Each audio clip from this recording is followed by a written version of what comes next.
তুমি কি পাপ করেছো, কি অন্যায় করেছো? তুমি জানো না আমার রব কত মেহেরবান, তিনি কত দয়ালু, তিনি ভালোবাসার আধার, তিনি করুণার আধার। তোমার পাপ অন্যায় যদি হয় খালের পানির সমান, বিলের পানির সমান, আমার আল্লাহর দয়া সাগরের পানির সমান। তোমার পাপ আর অন্যায় যদি হয় পাহাড়ের সমান, আমার আল্লাহর ভালোবাসার দয়া হচ্ছে আকাশের সমান।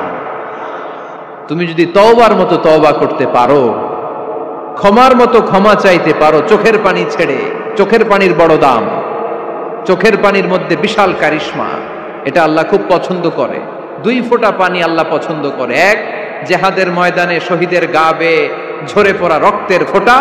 2 হচ্ছে অনুতপ্ত বান্দার চোখের পানির ফোঁটা। বান্দা যখন অনুতপ্ত হয়ে চোখের পানি ছেড়ে কাঁদে, তার চোখের পানি চোখ বেয়ে, নাকের ডগা বেয়ে মাটিতে পড়ার আগেই ওই অনুতপ্ত বান্দার সব গুনাহ আল্লাহ মাফ করে দেয়। সে জিজ্ঞেস করলো আমার ক্ষমা আছে কিনা? আলেম বলে আছে, ক্ষমা আছে। তওবার মতো তওবা কর, তাওবাতান নাসুহা, তওবার মতো তওবা করলে আল্লাহ ঠিকই মাফ করবে। যদি পাপ হয়ে যায় হতাশ হবেন না, পাপ হয়ে গেছে হতাশ হবেন না। ওযু করবেন, জায়নামাজে দাঁড়াবেন, 2 রাকাত নামাজ পড়বেন, ওই পাপের কথা আল্লাহকে বলে ক্ষমা চাইবেন। ইনশাআল্লাহ আল্লাহ পাক আপনার গুনাহকে নেকি দিয়ে পরিবর্তন করে দিবেন ইনশাআল্লাহ। যতবার পাপ হবে ততবার নামাজে দাঁড়াবেন, ততবার ওযু করবেন, ততবার 2 রাকাত নামাজ পড়বেন এবং আল্লাহর কাছে ক্ষমা চাইবেন। ইনশাআল্লাহ আল্লাহ মাফ করে দিবেন। শয়তান আপনাকে হতাশ করতে যাবে, ফ্রাস্ট্রেট করতে যাবে। আরে তুমি অন্যায় করেছো, এত বড় বড় পাপ করেছো, তুমি পর্নোগ্রাফি দেখো, তুমি মেয়ের সাথে জেনা করেছো, তুমি মদ খাও, তুমি এই করো, তুমি কিভাবে আল্লাহর সামনে দাঁড়াবে, কোন মুখ নিয়ে দাঁড়াবে? এগুলো শয়তানের ওয়াসওয়াসা। কার ওয়াসওয়াসা? আল্লাহ পাক ক্ষমা করতে করতে ক্লান্ত হবেন না, আপনি ক্ষমা চাইতে চাইতে ক্লান্ত হয়ে যাবেন ইনশাআল্লাহ। আল্লাহ পাক এমন গফুর রহিম। এক ব্যক্তি 99টা খুন করেছে। কয়টা? 99টা খুন করে এক আলেমের কাছে গিয়ে বলেছে যে আমার কি তওবা হবে? সে বলেছে না, তওবা হবে না। সে বলেছে কি তওবা হবে না। সে আলেম ছিল না, সে আবেদ ছিল। আবেদ মানে ইবাদত করতে বেশি বেশি, খুব বেশি জ্ঞান ছিল না। আমাদের মতো আমরা কিন্তু ইবাদত বেশি করি, জ্ঞান খুব কম। সে ছিল আবেদ, সে বলেছে না তওবা হবে না। তো ও বেটারেও কোপ দিয়ে 100টা খুন করে ফেলেছে, 100 ফিলাম।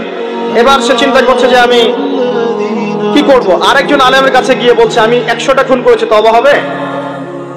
এই আলেম সত্যিকারের আলেম ছিলেন, তিনি বলেন হ্যাঁ তওবা হবে, তুমি ইস্তেগফার করো এবং এই এলাকা থেকে চলে যাও, অন্য এলাকায় গিয়ে থাকো, অন্য একটা এলাকায় গিয়ে থাকো, এখানে তোমার স্মৃতি জড়িত আছে, অন্য জায়গায় হিজরত করে গিয়ে থাকো।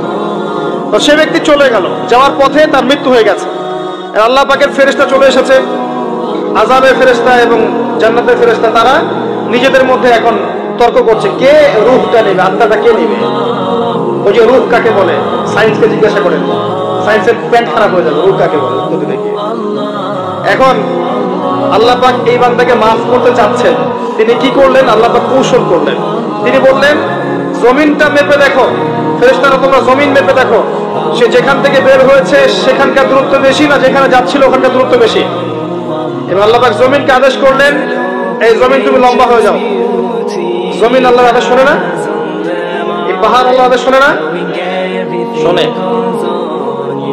পাহাড়ে যা হচ্ছে, আল্লাহ রাব্বুল আলামিনের গজব চলে আসলে এই পাহাড় দেখবেন মানুষের উপর গজব ফেলবে ইনশাআল্লাহ তাআলা। সমুদ্রের কিনারে যা হচ্ছে আমরা দেখে আসলাম যে নগ্নতা অশ্লীলতা চলছে, যখন আল্লাহ পাকের গজব আসবে দেখবেন সমুদ্র ভাসিয়ে দিবে সবাইকে দেখে নিয়ে। আল্লাহর আদেশ যখন চলে আসবে প্রকৃতি আল্লাহর কথা শুনবে। জমিকে আল্লাহ বললেন লম্বা হয়ে যাও, জমিন লম্বা হয়ে গেল। এবার ফেরেশতারা মেপে দেখলো সে যেখানে যাচ্ছিল ওর পরিমাণটা বেশি। আল্লাহ পাক বললেন ওকে মাফ করে দাও, ওকে মাফ করে দাও। 100 খুন করেছে। কত খুন? এটা বলে আপনাকে আমি খুন করতে উৎসাহিত করছি না, কথা কি বুঝতে পারছেন? আমি আপনাকে খুন করতে উৎসাহিত করছি না। আমি বলছি আল্লাহ পাকের দয়া এত প্রশস্ত যে আপনি পাপ করলে হতাশ হবেন না, হতাশ হয়ে যাবেন না। এমন অনেক পাপ করে ফেলেছে আল্লাহ মাফ করবেন এমন চিন্তা করবেন না।